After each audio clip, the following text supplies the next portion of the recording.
சகோதரர் பக்த சிங் அவர்களின் ஊழியத்திலிருந்து விடாய் துணிக்கேற்ற வார்த்தைகள். ஜூன் மாதம் 4ஆம் தேதி. சமாதானத்தை உங்களுக்கு வைத்து போகிறேன், என்னுடைய சமாதானத்தையே உங்களுக்கு கொடுக்கிறேன். யோவான் சுவிசேஷம் 14வது அதிகாரம் 27வது வசனம்.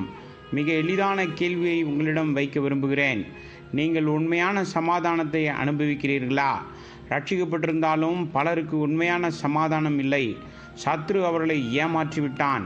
அவர்கள் ரட்சிக்கப்பட்டதாக சொல்கிறார்கள், மேலும் மறுபடியும் பிறந்ததாக சொல்கிறார்கள்.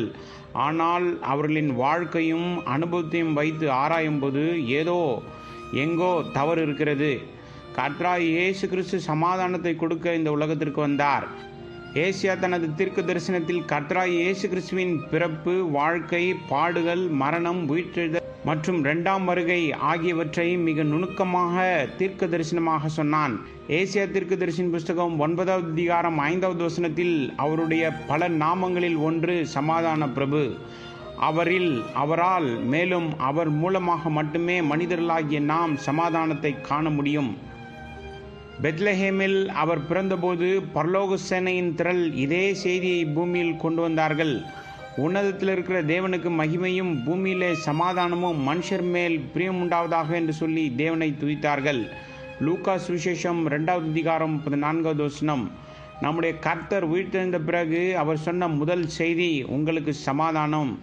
யோவான் சுவிசேஷம் 20வது அதிகாரம் 19 மற்றும் 21வது வசனங்கள். சீஷர்கள் பயந்து கதவுகளையும் ஜன்னல்களையும் மூடி மறைந்து கொண்டிருந்தார்கள். திடீரென்று கர்த்தராகிய இயேசு கிறிஸ்து உள்ளே வந்தார். அவர் பேசிய முதல் வார்த்தை, உங்களுக்கு சமாதானம். யோவான் சுவிசேஷம் 14இல் அவர் கூறியது இப்போது மீண்டும் மீண்டுமாக சொல்லப்பட்டு வருகிறது. இதற்காக தான் அவர் பாடுபட வேண்டியதாக இருந்தது. நீங்கள் முழு வேதத்தையும் நன்கு அறிந்திருக்கலாம். ஒருவேளை கர்த்தராகிய இயேசு கிறிஸ்துவின் நாமத்தில் பல அற்புதங்கள் நிகழ்த்தப்படுவதை கண்டிருக்கலாம். ஒருவேளை உங்கள் மூலமாகவும் உங்களை சுற்றிலும் கூட. ஆனால் நீங்கள் உண்மையான சமாதானத்தை அனுபவிக்கிறீர்களா? உங்களுக்குள் உண்மையான சமாதானம் வந்துவிட்டது என்று உண்மையாகவும் நிச்சயமாகவும் சொல்ல முடியுமா? அப்போஸ்தலனாகிய பவுல் தனது நிருபங்களில் கிருபையும் சமாதானமும் என்ற வார்த்தையுடன் தொடங்குகிறதை பார்க்கிறோம். அதாவது தேவன் கிருபையையும் சமாதானத்தையும் ஒன்றாக கொடுக்கிறார். இவைகள் ஒன்றாகவே செல்லும். அதிகமான கிருபை, அதிகமான சமாதானம், அதிகமான சமாதானம், அதிகமான கிருபை. பலர் உலக சமாதானத்தால் ஏமாற்றப்படுகிறார்கள். ஆனால் நம் ஆண்டவர் சொன்னார், உலகம் கொடுக்கிற பிரகாரம் போல் அல்ல, என்னுடைய சமாதானத்தையே உங்களுக்கு கொடுக்கிறேன். ரோமருக்கு நிருபம் 16வது அதிகாரம் 20வது வசனத்தில் சமாதானத்தின் தேவன் சீக்கிரமாய் சாத்தானை உங்கள் கால்களின் கீழ் நசுக்கி போடுவார் என்று நாம் வாசிக்கின்றோம். வேத அறிவோ அல்லது நீண்ட ஜபங்களோ அல்லது தரிசனமோ அல்லது அற்புதங்களை பார்ப்பதன் மூலமோ நாம் பிசாசை தோற்கடிக்க முடியாது. சமாதானத்தின் தேவன் சாத்தானை நம் காலடியில் நசுக்குவார் என்று வேதம் சொல்கிறது. இதனால் தான் பிசாசு நம் சமாதானத்தை குலைக்க பார்க்கின்றான். நீங்கள் உண்மையான சமாதானத்தை அனுபவிக்கிறீர்கள் என்பதை உறுதிப்படுத்திக் கொள்ளுங்கள். இல்லையெனில் ஏதேனும் தந்திரம் அல்லது நூதனமான சாதனத்தால் நீங்கள் பிசாசினால் தோற்கடிக்கப்படுவீர்கள்.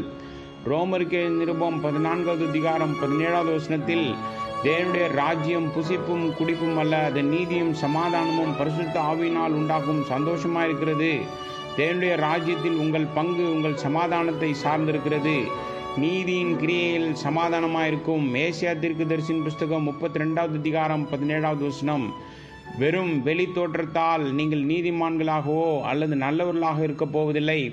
வெளிப்புறமாக நீங்கள் அழகாக இருக்கலாம், ஆனால் உள்ளான நிலையில் பிசாசு உங்கள் இருதயத்தில் சிங்காசனம் போட்டிருக்கலாம். பரிசுத்த ஆவியின் பலத்தினாலே உங்களுக்கு நம்பிக்கை பெருகும்படிக்கு நம்பிக்கையின் தேவன் விசுவாசத்தினால் உண்டாகும் எல்லாவித சந்தோஷத்தினாலும் சமாதானத்தினாலும் உங்களை நிரப்புவாராக. ரோமருக்கு நிருபம் 15வது அதிகாரம் 13வது வசனம். நீங்கள் உண்மையான சமாதானத்தை கண்டால் மட்டுமே தேவ வல்லமை உங்களில் முழுமையாக செயல்பட முடியும். இந்த உண்மையான சமாதானத்தை நீங்கள் காணவில்லை என்றால் உங்களால் சரியாக ஜெபிக்க முடியாது. நீங்கள் உண்மையான சமாதானத்தை காணவில்லை என்றால் நீங்கள் பிசாசை எளிதில் வெல்ல முடியாது. உள்ளான உண்மையான சமாதானத்தால் மட்டுமே தேவனுடைய சத்தத்தை கேட்க முடியும்.